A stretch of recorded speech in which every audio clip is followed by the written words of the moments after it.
The night sky of Dallas glowed orange as flames tore through a house. Inside a diner, waitress Victoria Hayes heard a child scream and, without a second thought, ran straight into the fire. Moments later, as she carried the boy out, sirens blared and cameras flashed. Then a black Rolls-Royce stopped, and out stepped Mido Carter, a millionaire CEO, his eyes locked on her. He wasn't there for the fire. He was there for her. Victoria's uniform was covered in soot, her hands trembling as firefighters took the boy from her arms. She stood in the cold, blinking at the chaos, unaware that cameras had already started rolling, the video of her rescue spreading online within minutes. Mido Carter, tall and intense, rushed past reporters and went straight to her. His voice cracked as he asked, "Where's the woman who saved my son?" The world seemed to freeze. Victoria looked up, eyes wide. She had no idea the boy she rescued was the heir to a billion-dollar empire. Around them, the night flickered with red and blue lights, smoke curling like memories in the air. Mido's expensive shoes splashed in puddles as he approached her. Completely ignoring his security team, for a brief second, two worlds, one of luxury, one of survival, collided in silence. When the paramedics asked for her name, Victoria hesitated. She didn't want attention, money, or fame. She just wanted to go home. But Mido wouldn't let her vanish into the night. "You don't understand," he said. "You didn't just save my son. You saved the only thing keeping me human." He offered her money. A blank check, but she refused. The twist? Victoria was once a medical student who dropped out after her mother's illness left her drowning in debt. Saving lives was once her dream. Now she was saving tables. Mido saw something in her eyes, the same fire that had nearly taken his child. And for the first time, the billionaire felt powerless. The next morning, the world couldn't stop talking about her. Every news channel called her the waitress who walked through fire. But by the time reporters reached the diner, Victoria Hayes was gone. No one knew where she lived, who she was, or why she disappeared. Mido Carter couldn't shake her face from his mind. He had wealth, power, and people who could find anyone. But not her. He sent his team searching through hospitals, diners, even homeless shelters. For 3 days, nothing. Then one night, a nurse from Dallas County Hospitals called him. "There's a woman here who matches the description. She's been sitting by a patient's bed for hours."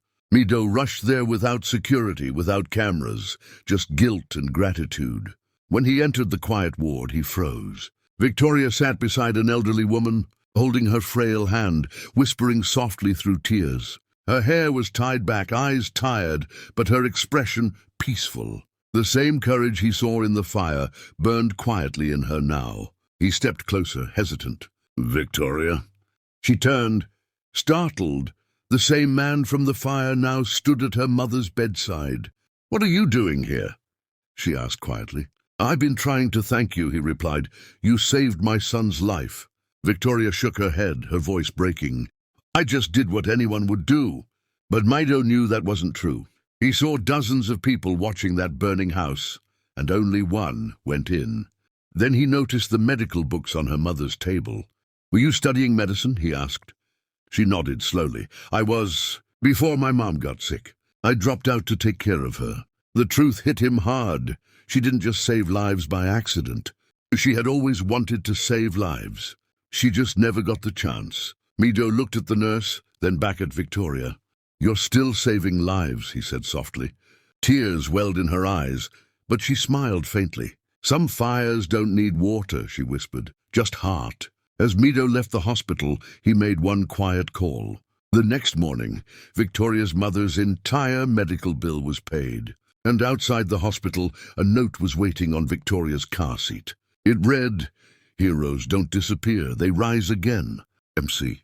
Victoria clutched the note, tears streaming down her soot-stained cheeks. She finally realized she hadn't just saved a child that night. She had reignited her own purpose. He kept thinking about the waitress who ran through fire for a stranger's child, about the woman who refused money, fame, and reward. He saw something the world didn't. A hero who hid behind humility. One crisp morning, Victoria received an envelope in the mail. No sender's name. Inside, a letter written in neat handwriting. You once dreamed of saving lives. I can't give you courage. You already have that. But I can give you a second chance. Your scholarship to St. Mary's Medical Institute is waiting. M.C. Victoria read it over and over, hands trembling. Tears blurred the ink until the words melted into each other. For years, she thought her dream had burned away with her past. Now it was being handed back to her by the man whose world she'd saved. Her mother cried when she told her the news. You see, she whispered, gripping her hand, when you give the world kindness, it always finds its way home. Months later, Victoria walked through the polished halls of St. Mary's, no longer in a diner uniform but a white coat. Every step echoed like a heartbeat of hope. The other students didn't know her story. They just saw the quiet woman who studied late, smiled softly, and carried a fire in her eyes. Meanwhile, Mido visited the hospital every week with his son, Leo. The boy, now fully recovered, would always ask, "Dad, is the fire lady coming today?" And every time Mido smiled, he'd answer, "She's not just coming. Son, she's building a world where no one gets left behind." A year later, a new building opened downtown. The Mido Carter Foundation for Burn Victims. On the front wall, etched in silver letters, was a quote, "Bravery isn't about facing fire, it's about becoming light."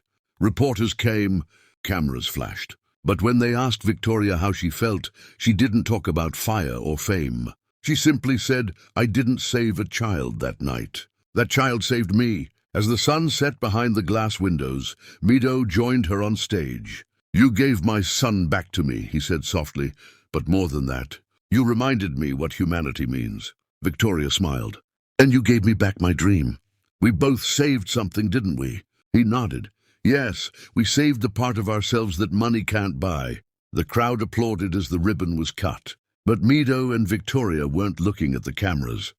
They were watching the children playing in the courtyard, their laughter echoing like music in the wind. At that moment, neither of them were millionaires or waitresses, heroes or saviors. They were just two souls, connected by courage, healed by compassion.